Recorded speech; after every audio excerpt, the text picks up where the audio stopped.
Davis is a dumb, hyperactive spaz who's emotional, gets in fights with members of the group, and is overall just really annoying. And when you have a character who has an overabundance of flaws feuding with a character that has very limited flaws, it feels like the show is trying to pick a winner or somebody you should root for you. In fact, isn't this what the whole rivalry is? Davis is an idiot who needs to realize how cool and awesome TK is. In fact, it feels like the show's also trying to pick who is the better choice as Kari's boyfriend. Like I said before, I'm not into shipping. I've never really have been. The only time I mildly care is whenever, like, my favorite character of a series is shipped together with my least favorite character of the series. It's not even because I'm violently for one particular pairing. It's just I'm opposed to that pairing because I feel like it's just doesn't work for that character, and it also is bad writing on the show's part. But I'm just gonna say for 02, I do kinda somewhat support the Davis-Kari pairing. Now, before anybody starts something, I'm just gonna say I'm only supporting this pairing because I can relate a lot more to Davis's side of the struggle than TK's. Now, going off just my experience with dating, I can sympathize more with a character like Davis, who has a crush on a girl that's way out of his league. So he tries to think of ways, to impress her and just try to get her to notice him and get her to like him. Just kind of the underdog situation. I can relate to that a lot more than I can to TK, who just seems to be automatically he's smart, handsome, strong, and has women that seem to be predestined to be a perfect match to him without him even really having to try to get that girl. Man, girls are just falling all over into TK's lap when he doesn't even have to do anything.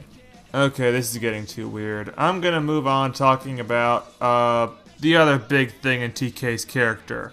And that would be his blind hatred for Digimon. Now you see, as I've talked about before when I was talking about Cody, TK has a very passionate belief on Digimon. Mainly because whenever he sees Digimon or anything relating to Digimon, he seems to become very angry. Because he flashes back to the time Patamon, or in this case Angemon, sacrificed himself to kill Digimon. And this has traumatized him, even though it turns out Patamon was fine. And there was no harm done, really. And compared to all the other stuff that our heroes had to deal with in Adventure, Digimon would kind of be considered a chump now. I mean, we had to deal with Myotismon, Apoclymon, and Piedmon, but you're gonna get really upset about Digimon. Whatever. They need some type of conflict between TK and Cody, and they chose this route. Fine, I guess. I always thought it was a little tacked on, but I guess I could see it working in some ways. TK having a personal connection to Digimon that way. It just seemed a little weird to me, having TK, who up until this moment was in complete control of his emotions, and like I said, very cool under pressure, that type of thing, just all of a sudden losing it. Anyway, TK sees that the Digimon Emperor is using Digimon to form his Chimeramon, and it leads to this confrontation. Now, a lot of Digimon fans love this scene. I do not, and I will explain why. Okay, so the scene starts off with TK abandoning Cody because he wants to go find the Digimon Emperor because he's so furious that Ken is using Digimon, blah blah blah, I already explained this. Anyway, TK eventually finds Ken, and Ken says something to the extent of, "Who are you to challenge the most powerful being in the Digimon universe," or something. And as a response to this, TK starts laughing. Then he starts to get, really snarky, really taunting, kind of catty in a way. Then Ken gets really kind of defensive and insecure. So he hits TK with a whip, and TK just kind of shrugs it off like nothing happened. And then they start fighting. Ken is getting his ass kicked for a while until a hole's blown open in his base and TK leaves. And yeah, that's the fan favorite scene. And I just don't like it. And I'm gonna try to explain why. For me, the whole scene falls apart when TK starts laughing. Because to me, the setup is just that TK is so livid, so pissed off, that he's abandoning all reason and rationality and directly going for the Digimon Emperor himself. Now I'm just gonna say right off the bat, I've kind of been in that situation before, that state of mind. I'm not gonna get into the whole story about how I got there. I'll just say that it had to do with this, and that. Now when I was that angry, I didn't get snarky. I didn't act like some bitchy little cheerleader picking on the nerdy girl. Honey, look around you. To everyone here who matters, you're vapor. You're spam. A waste of perfectly good yearbook space. Nothing's gonna change that. You're not gonna cry, are you? No, I didn't say anything when I got that angry. Because I knew if I opened my mouth, I wouldn't be able to control what I said. So I tried my best to keep it shut. And that's how I probably would have handled this scene. Instead of having TK shoot his mouth off, I would have just had him say nothing.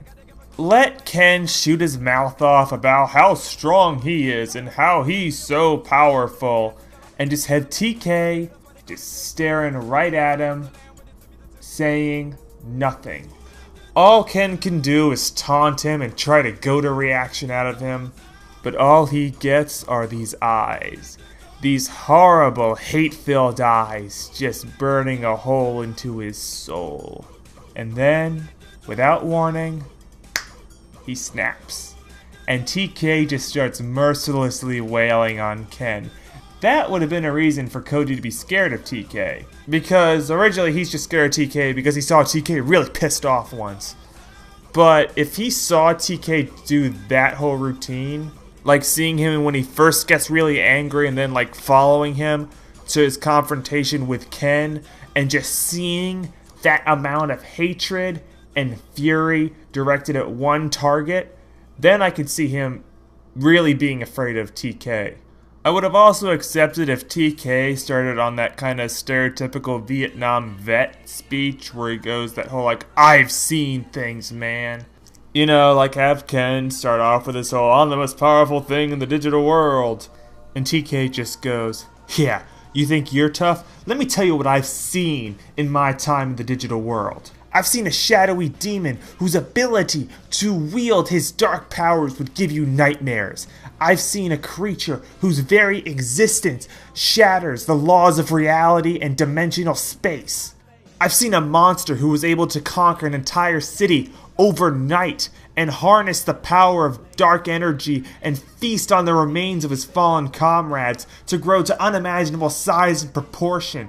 I've seen 4 masters who garnered so much power that they were able to twist the entire digital world like it was putty for their own sick purposes and desires. And I have seen ultimate evil, the amalgamation of failed evolutions, a creature that was so evil that he was locked away in his own dimension, his own personal hell. And you wanna know where they are? They're dead. They're nothing.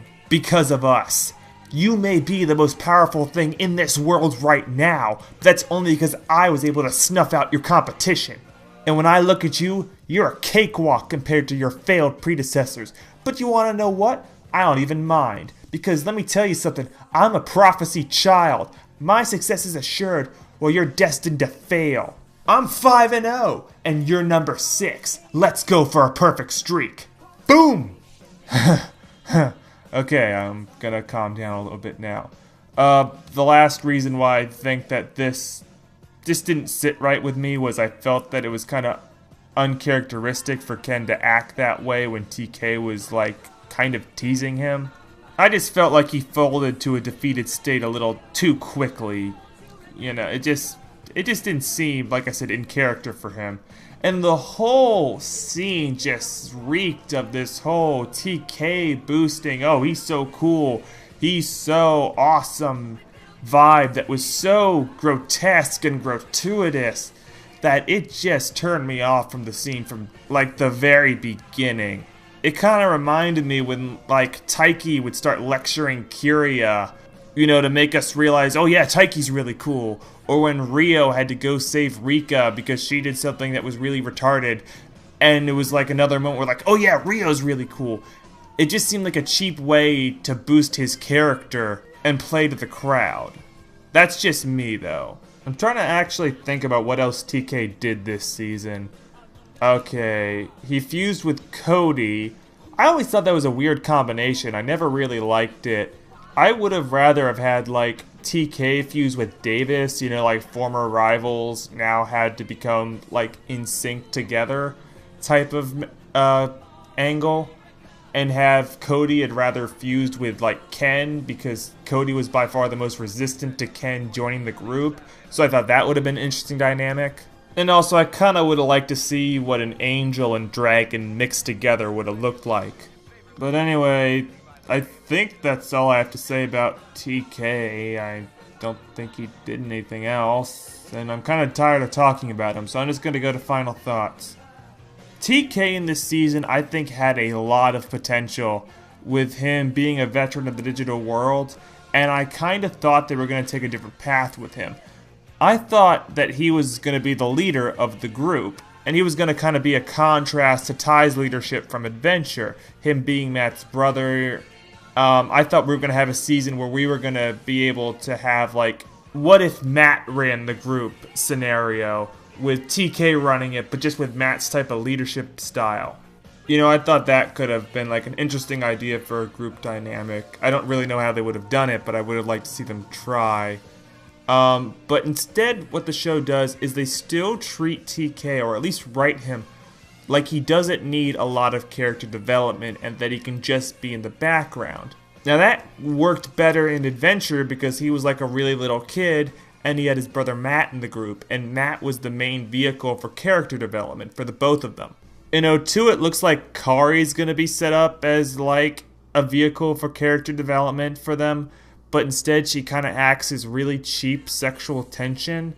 And then they have Davis, whose main job is mainly to fail to make TK look really cool by comparison.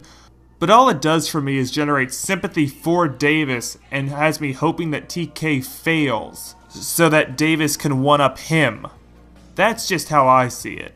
He kind of seems to me like a waste of space and almost like an extended cameo for fan service.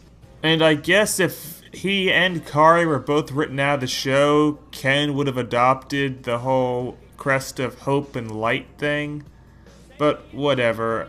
I don't want to talk about TK anymore, so let's move on to Kari.